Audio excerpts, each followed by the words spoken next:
ক্রিমরান তুই কই? তোর লইগা কতক্ষণ হয়েছে দাঁড়ায় রইছি। ওই বেটা ফোন রাখ, রমজানের শো আগে আমার চাপাইতেছে।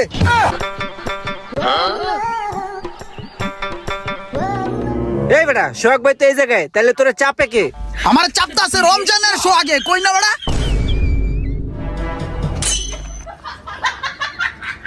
হে পিচ্ছি, এই একটা সিঙ্গারা দাও তো 2 টাকা দামের। এই যে লাও তোমার টাকা। মজাদার একটা সিঙ্গারা পাইলাম, 2 বন্ধু এখন খামো মানে পেট বইরা।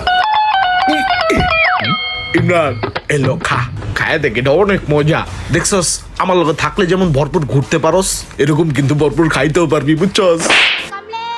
খা, এটা গিল্লা 2 গ্লাস পানি খায় আবার লেগে 1 গ্লাস লইস।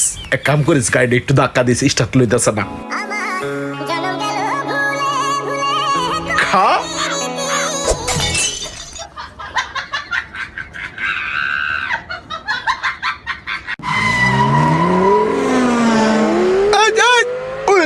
দেখ সেই চালাও বা। থ্যাংক ইউ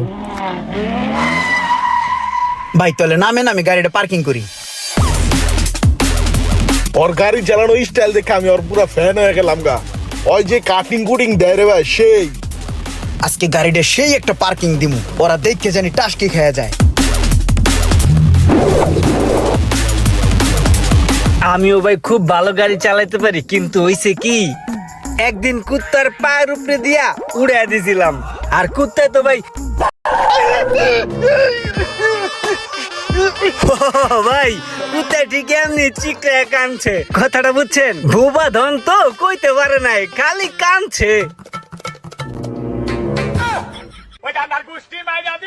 এই বেটা, এই, কি করছস তুই? সোহাগ ভাই পায়ের উপরে দিয়া চাক্কা উড়াই দিছস, গাড়ি নামা নামা। কি করবো এখন, তাহলে ব্যাগে দিমু? তাহলে সামনে দিই। ব্যাগেও দিব না, সামনেও দিব না, তাহলে কেমন করবো? তোর কেমন করে লাগবে না, তুই গাড়ি ওরা।